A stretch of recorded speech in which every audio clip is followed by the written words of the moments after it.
샬롬 할렐루야. 야고보서 3장 17절입니다. 오직 위로부터 난 지혜는 첫째 성결하고 다음에 화평하고 관용하고 양순하며 궁율과 선한 열매가 가득하고 편견과 거짓이 없나니 화평하게 하는 자들은 화평으로 심어 의의 열매를 거두느니라.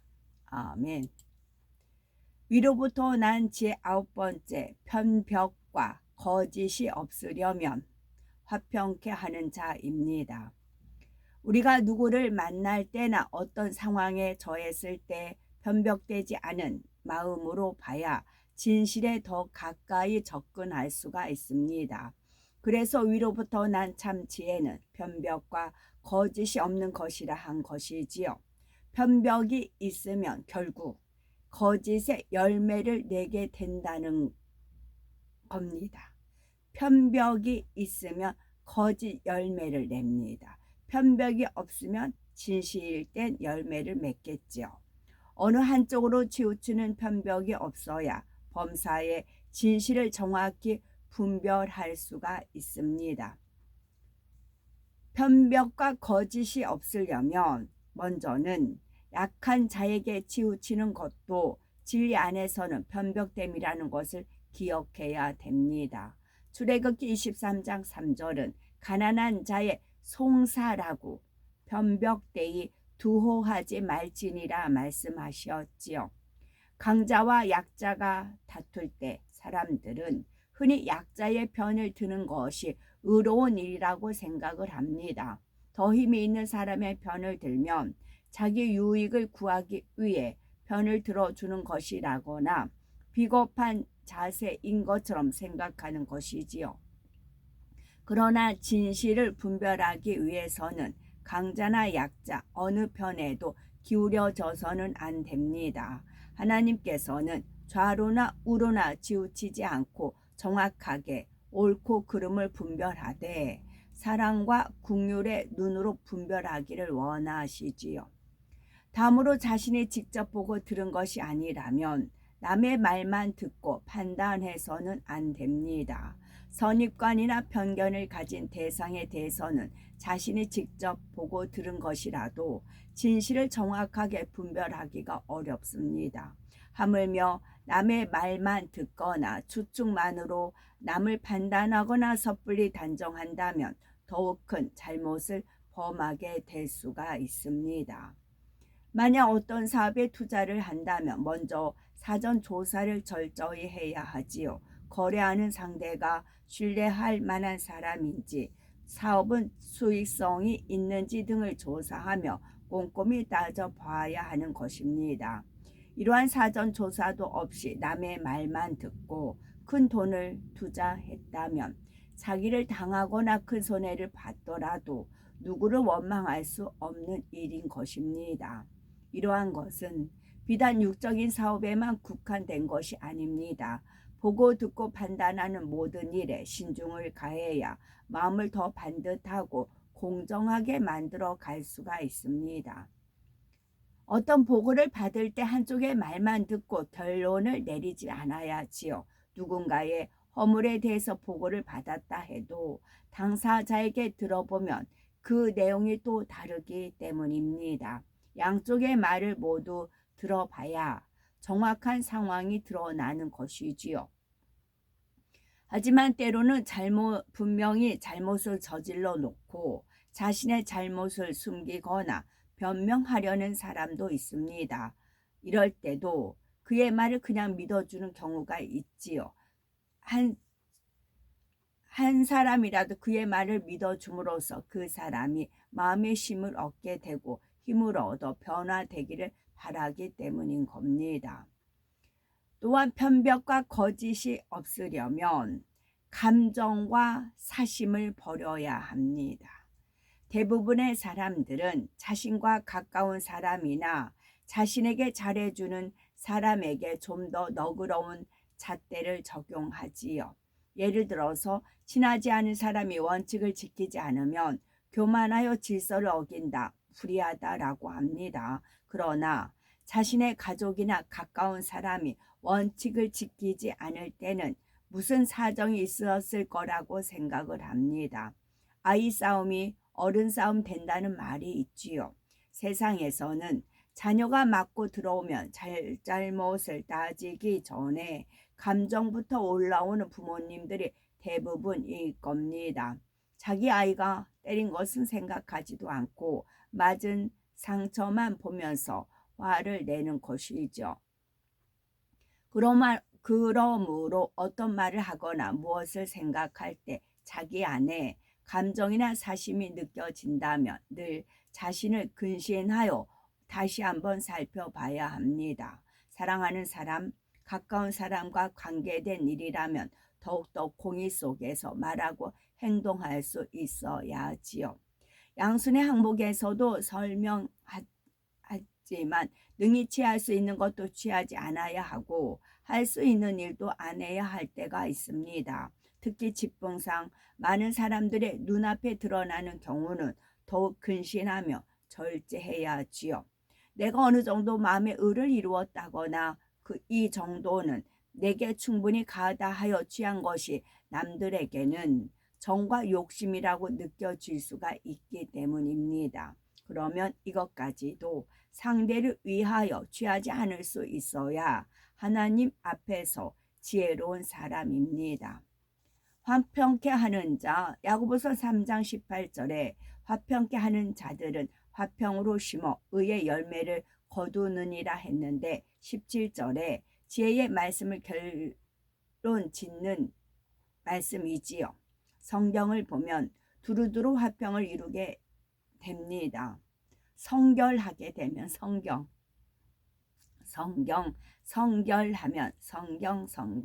성결하면 두루두루 화평을 이루게 됩니다. 모든 사람과 더불어 화평한 사람은 관용과 양순 속에 행하게 됩니다. 또 긍휼과 선한 열매가 가득합니다. 그런 사람은 편벽과 거짓이 없습니다. 또한 17절 항목에서 다 이루었을 때 18절 말씀처럼 화평케 하는 자가 되고 화평으로 심어 의의 열매를 거두게 됩니다. 참 광주 거기에 하늘 길이 열린 거였어요. 이제 저희 앞에 하늘문이 쫙 열려가지고 아버지 하나님께서 이제 쥐구멍에도 별들 날이 있듯이 이게 깜깜할수록 빛 한 줄기 빛이 이렇게 이제 반갑다. 이제 그런 이제 연상도 떠올려 주시면서 하늘 길이 열렸다. 만약에 주님이 공중 강림을 하시잖아요. 그 이제 천지 사방에서 영혼들이 쭉 올라갑니다.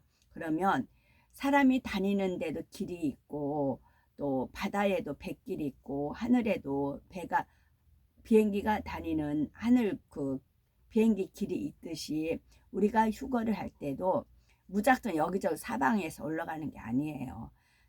천사들이 오르락 내리락 하는 길이 있어요. 그래서 우리는 천사들에 의해서 받들려 올라가요. 우리가 뭐 하늘길 알아서 올라갈 수 있나요? 우린 영의 세계를 몰라요. 천사들은 알아요. 그래서 천사들이 2명씩 천사가 내려와요. 그래서 그리고 천사가 커다란 천사 아닙니다. 애기 천사예요. 애기 천사가 근데 힘 있어요.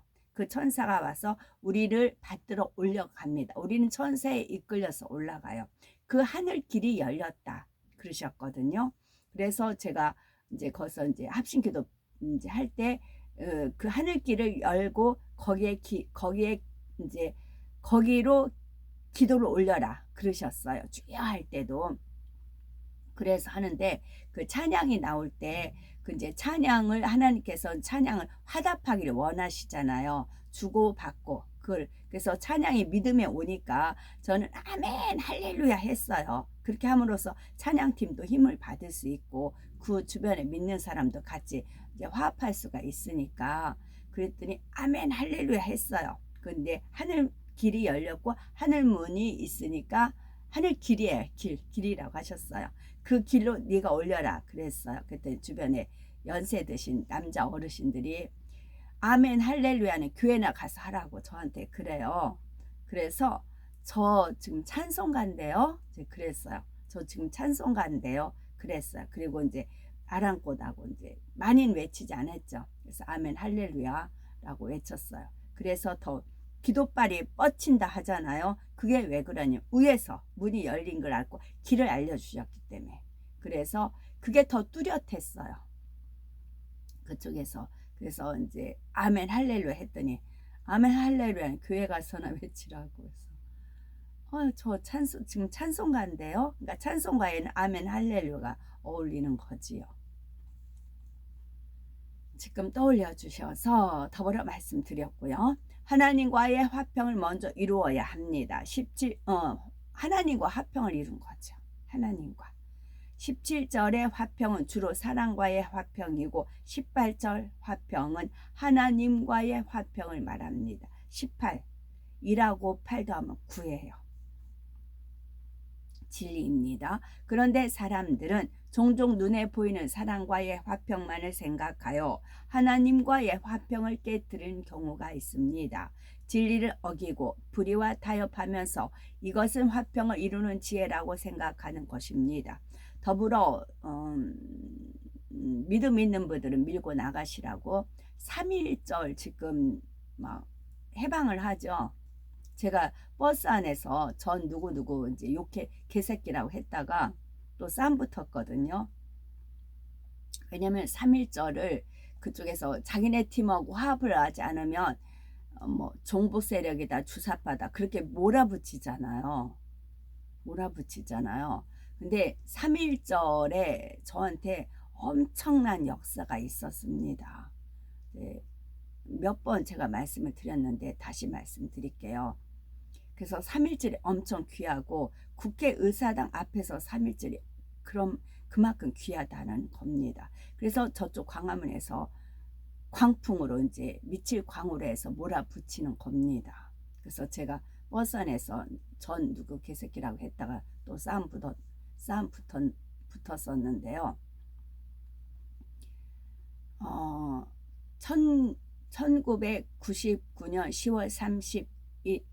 1999년 10월 3일 날 말씀 보던 중에 하나님 영이 임재를 하셨어요. 하나님 영이 임재하셔서 제가 왜 태어났으며 제가 뭐 누구며 해가지고 그런 역사로 인해서 뭐 이제 쭉 해다가 1999년 10월 31일 날 주일날 저가 이제 귀신을 들렸다고 이제 KBS 전주 KBS 방송국 뒤에 있는 뒷산에 있는 기도원에 끌려갔어요. 가서 이제 몰매 맞고 뭐 전신 묶여 있는 올감 이렇게 묶여 있는 상황으로 하나님 영이 임재하셔서 새하늘과 새 땅을 창조하시고 수면 위에 신이 운행하시니라 그 말씀으로부터 창세기 3장 15절 말씀 제 이름 석자 뭐 그런 모든 것들 허다못해 주민등록번호 끝자리까지 기가 막혀요. 보세요. 제가 끝자리가 2466347이에요. 그럼 24살에 결혼을 하면서 86년 되면서 이제 연단이 시작이 됐어요. 그럼 66은 성경 66권으로 끝나요. 성경 66이에요. 근데 뒤집으면 99예요. 제가 99년도에 이제 그런 일이 있어요. 그 다음에 347은 34살에 이 성결의 말씀을 접하면서 37세 때 하나님 영이 3년간 제가 연단을 말씀으로 공부했다고 했잖아요. 그래서 34에 하나님 이게 말씀으로 접해서 37세 때 하나님 영이 임재하셔서 그런 일이 있었어요. 그래서 주민등록 끝자리까지 앞자리뿐만 아니라 63315뿐만 아니라 뒷자리까지 모두 하나님 섭리 가운데 있는 말씀이고요. 그 다음에 그렇게 하고 나서 이제 그 기도원에서 절대 입 열면 안 되고 눈 절대 뜨면 안 된다고 했어요. 그리고 나서 잠깐 눈 떴을 때 11-17이란 숫자가 있었고 그리고 나서 제 영이 떠서 천사에 받들려서 크게 찬양에 나와서 천사에 받들려서 영이 떴어요. 그리고 나서 깨어났어요. 깨어났는데 정신병원이에요. 그게 일요일 날 갔는데 깨어난 게 목요일 날 깨어났어요. 그래서 목자도 해당이 돼요. 나무목, 목, 목요일. 그래서 목요일 날 깨어났어요. 11월이죠. 목요일 날 깨어났어요. 그리고 나서 정신병원을 돌았어요. 퇴원을 안 시켜주니까. 정신병원을 세 가운데 다녔어요. 전북대에 있는 정신병원, 그 다음에 홍성에 있는 국립 그 의료원, 거기에 있다가 다시 전주의 소망 정신병원 세 가운데를 옮겼어요.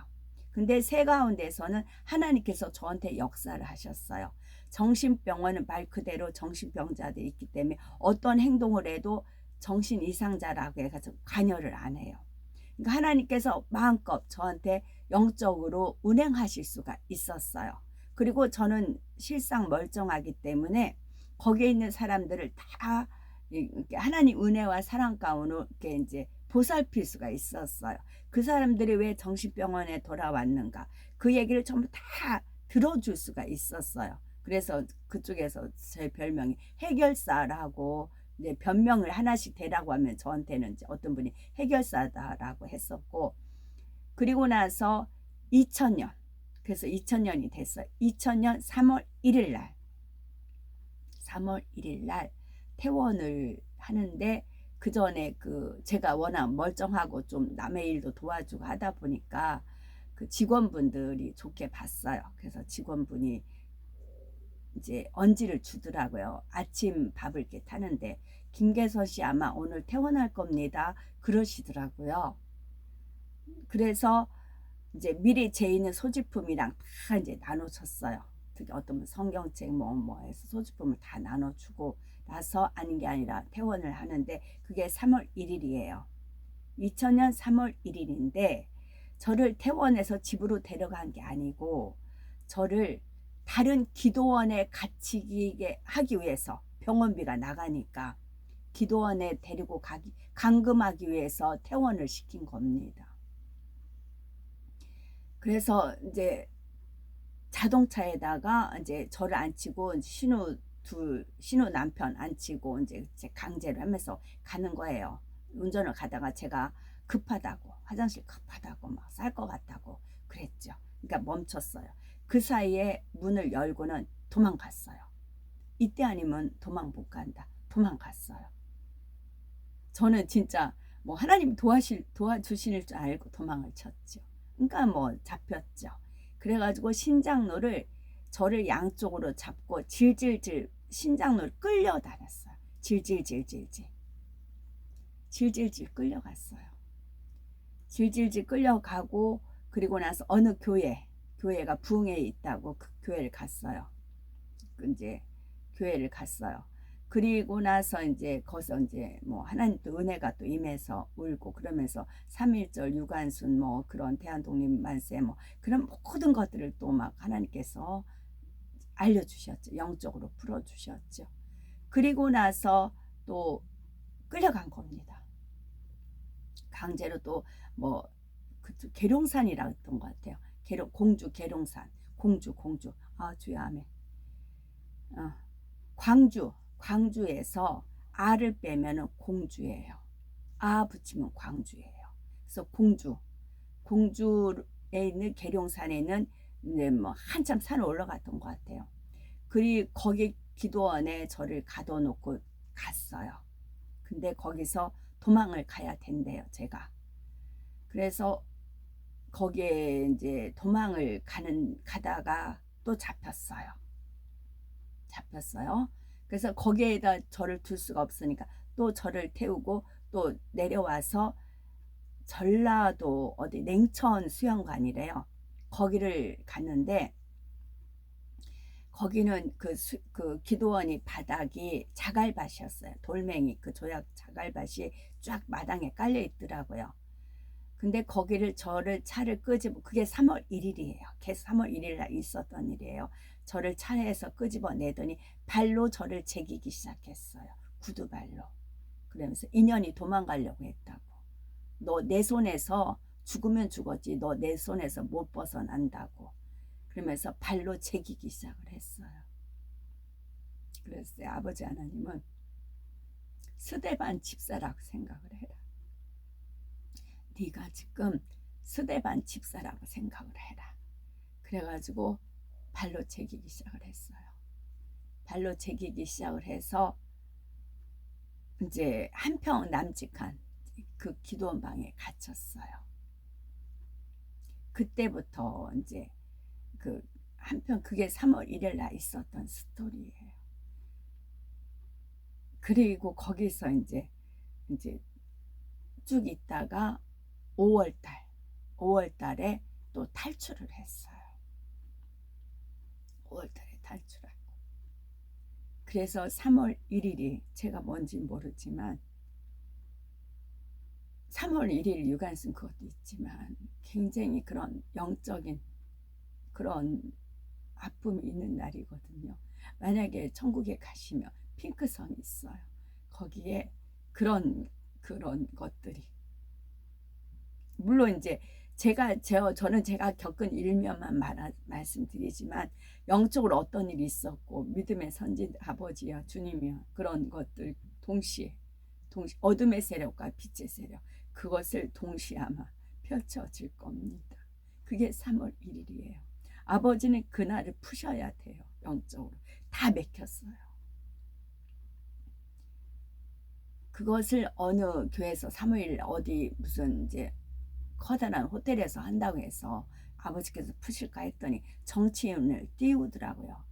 예배도 드리기 전에 정치인을 띄우더라고요. 그래서 아버지 그때도 매태 3월 1일이었어. 서울에 왔을 때 너 이 대접 받고 왜 여기 있느냐 당장 일어나라고. 그 자리에서 일어나서 나왔어요.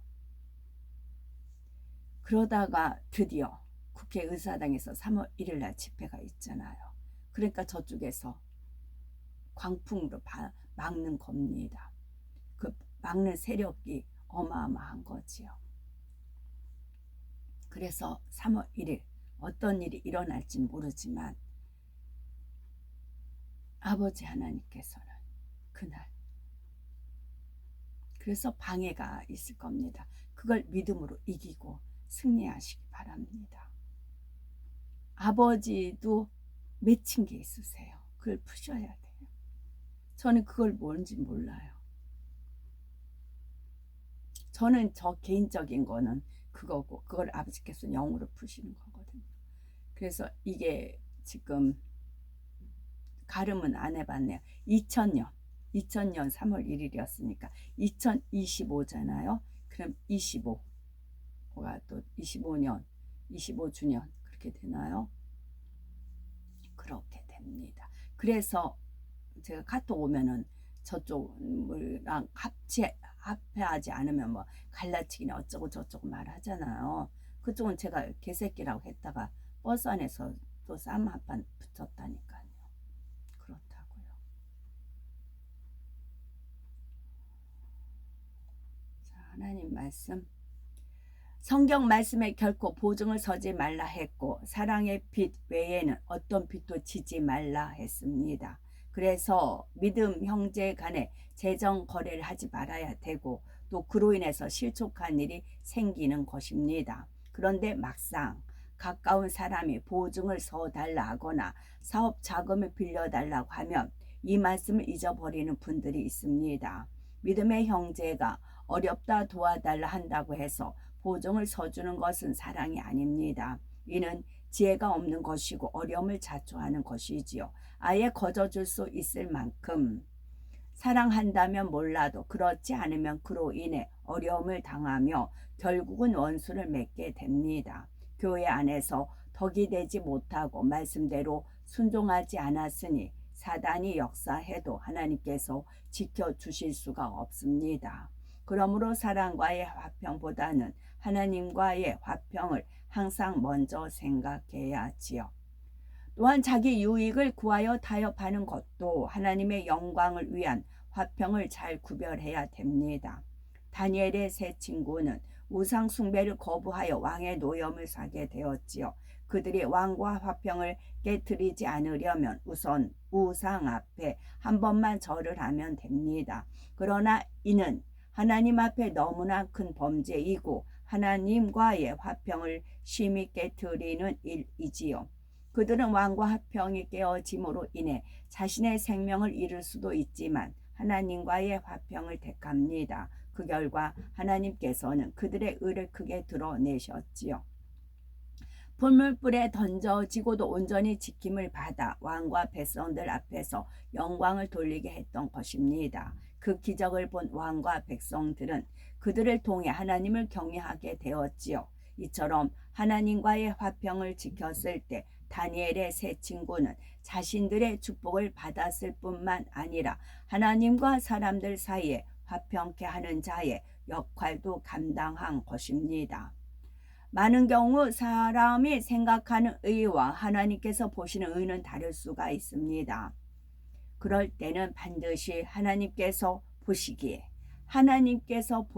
의로운 쪽을 택해야 합니다. 어떤 사람들은 하나님을 믿는다 하면서 우상 앞에 절하는 것을 가하다 합니다. 이것은 귀신을 섬기는 것이 아니라 미풍양속을 존중하는 것이라고 하거나 혹은 믿지 않는 가족들의 마음을 상하게 하면 하나님의 영광을 가린다고 말합니다. 우상 앞에 절하지 않으면 가정 복음화의 길이 막힌다는 것이지요. 그러나 영적인 안목으로 보면 이와 반대입니다. 믿는 사람이 우상 앞에 절하는 것이 하나님의 영광을 가리는 것입니다. 하나님과의 화평이 깨어지면 하나님께서 역사하실 수가 없으니 가정 복음화는 더욱 더디게 이루어집니다. 잠언 16장 7절에 사람의 행위가 여호와를 기쁘시게 하면 그 사람의 원수라도 그로 더불어 화목하게 하시느니라 했습니다. 이 말씀처럼 하나님과 먼저 화평을 이룰 때 사람과도 화평을 이룰 수 있게 됩니다. 만약 하나님과의 화평을 깨뜨리고 사람과 화평을 이룬다면 그 화평은 언제든지 깨질 수 있는 것이고 아무 유익이 되지 않는 것입니다. 또한 선의 지혜 속에서 화평을 이루는 방법이 있지요. 물론 똑같이 우상 앞에 절하지 않는다 해도 그 방법론에 있어 얼마나 지혜롭게 행하는가에 따라 결과는 달라집니다. 성령의 도우심 속에 선하고 지혜로운 말로 믿지 않는 가족들을 설득할 수 있다면 좋지만 그럴 상황이 아니면 차라리 잠잠한 것이 낫지요. 잠잠히 기도하면서 빛과 소금이 되고 꾸준히 하나님 앞에 선을 쌓아 나갈 때가 되면 가족 복음화의 기회가 옵니다. 그런데 어떤 사람은 자기 성급함 속에 행하여 형통함을 받지 못하는 경우가 있습니다. 강한 말로 자기 의견을 주장하거나 감정 섞인 말로 다투는 등 가족들의 마음을 상하게 하는 것입니다. 이렇게 해서 가정 복음화가 더디게 이루어진다면 하나님께서 역사하시지 않으시는 것이 아니라 자신이 그 길을 빙빙 돌아가고 있는 것입니다. 우리들이 역사나 드라마나 영화에서 나라의 독립을 위해 싸우던 사람이 잡혀와 취조받는 장면을 보신 적이 있을 겁니다.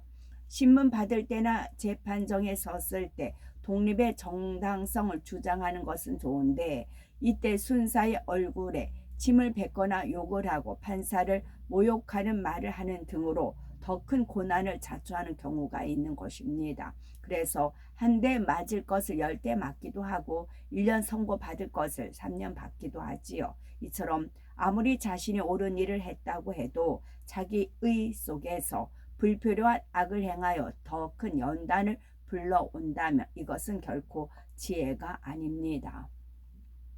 우리가 일상생활을 할 때도 하나님의 뜻에 합당한 쪽을 택할 뿐 아니라 그 방법론에 있어서도 선한 지혜를 받아야 하지요. 그래야 속히 응답과 축복을 받고 모든 사람과도 화평을 이룰 수 있는 공의가 성립됩니다. 그러므로 하나님과의 화평은 하나님과 나와의 관계일 뿐만 아니라 온 집의 충성과도 연관이 있음을 알아야 하지요. 섬김과 희생, 사랑과 덕을 통해 주변 사람들과도 화평을 이루어야 하는 것입니다. 이렇게 하나님과의 화평을 이루면 하나님 앞에 영적인 담대함을 얻어 구하는 것마다 응답받고 가는 곳마다 축복의 열매를 맺을 수 있습니다. 아담 이후로 죄인된 인류는 거룩하신 하나님과 화평할 수가 없었습니다. 그러나 죄 없으신 예수님께서 우리를 위해 십자가에 달려 죽으심으로 화목 제물이 되어 주셨지요.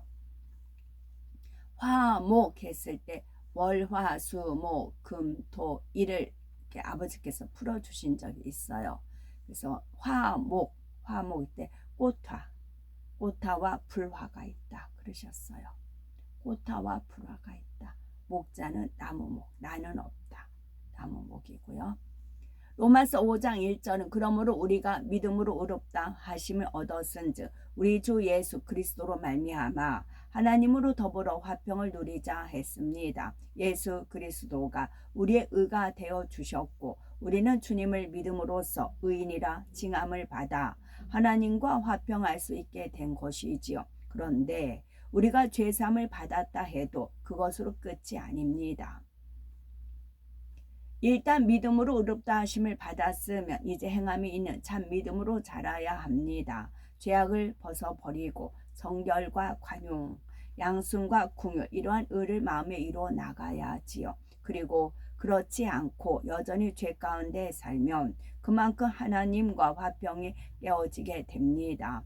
하나님께서는 독생자를 내어주시기까지 희생하여 우리와 화평을 이루어주셨는데 우리 편에서 그 화평을 깨는 일은 없어야 할 것입니다. 속히 모든 죄악을 벗고 항상 하나님과 화평할 뿐 아니라 점점 더 깊은 신뢰 관계를 만들어 나가야지요. 그럴 때 아브라함이나 모세처럼 하나님의 벗이라 인정받을 수도 있습니다. 이렇게 하나님과 화평을 이룬 사람은 다른 영혼들에게까지 하나님과 화평케 하여 축복을 줄 수 있는 공의를 이루게 됩니다. 아브라함이 하나님 앞에 화평함으로 하나님과 함께한 롯도 축복을 받을 수 있었지요. 하나님 앞에 담대하였던 모세로 인해 이스라엘 백성이 용서와 긍휼을 입었습니다. 이렇게 많은 영혼들까지 하나님께 인도하여 화평하게 할 수 있을 때 하나님의 참 자녀라 할 수가 있습니다. 마태복음 5장 9절에 화평케 하는 자는 복이 있나니 저희가 하나님의 아들이라 일컬음을 받을 것이며 라고 하신 말씀대로이지요. 세상은 참으로 어수선하지요. 들려오는 소식마다 어렵고 힘들고 삭막합니다. 여기저기서 힘들다 못 살겠다 하지요. 그런데 고센 땅의 이스라엘 백성들은 애굽의 열 재앙 속에서도 지킴 받았습니다. 요셉은 큰 기근이 7년이나 계속되었어도 자기가 섬기는 왕을 부하게 했고 자기 민족을 풍요롭게 돌볼 수가 있었습니다. 이처럼 하나님의 지혜는 힘들고 어려운 세상 속에서도 우리를 위로하고 평안케 하며 축복의 길로 인도할 겁니다. 하나님의 지혜란 바로 성경 66권 말씀이지요. 계명을 지키는 것이고 악을 버리는 것이며 성결을 이룬 마음에 성령의 인도를 받는 것입니다. 성결과 화평, 관용과 양순, 긍휼과 선한 열매, 변벽과 거짓이 없는 것 이런 하나하나의 항목들이 우리 마음에 깊이 담으셔야 되겠습니다. 혹여 내가 어느 정도 진리로 이루었다 해도 더욱 깊이 내 자신을 돌아보셔야 되겠지요. 아버지여 정녕 내가 옳습니까? 지금 내가 생각하는 것이 말하는 것이 행하는 것이 정녕 하나님 앞에서 합당하나이까? 이렇게 기도하는 마음으로 늘 돌아보며 온전함 이루어 나가시고 그래서 하나님의 평안과 하나님의 축복 중에 늘 거하시며 무수한 영혼들을 하나님께 인도하심으로 천국에서도 영원히 빛나는 우리가 되시기를 바랍니다. 아멘. 샬롬.